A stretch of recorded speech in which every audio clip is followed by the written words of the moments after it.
Halo kawan, pada video kali ini saya coba menjelaskan arti dan makna dari sebuah marawa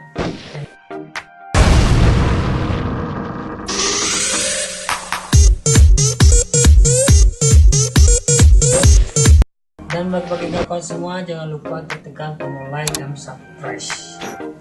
Daerah Minang mempunyai dua jenis marawa, yaitu marawa adat dan marawa alam.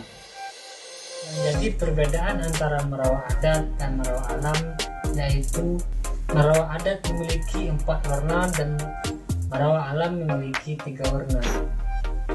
Mari kita coba bahas dulu tentang marawa alam. Marawa alam mencerminkan hak nantigo.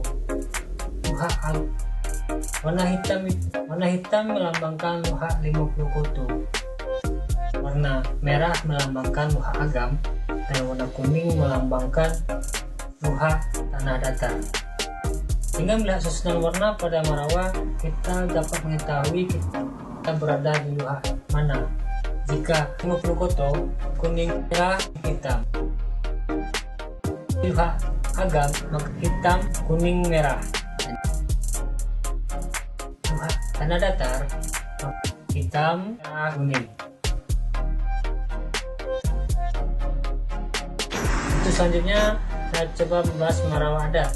Marawa adat itu terdiri dari 4 warna yang melambangkan seseorang yang ada di Minangkabau, seperti warna hitam itu penghulu, warna merah Dubalang, warna putih Malin, warna kuning Manti.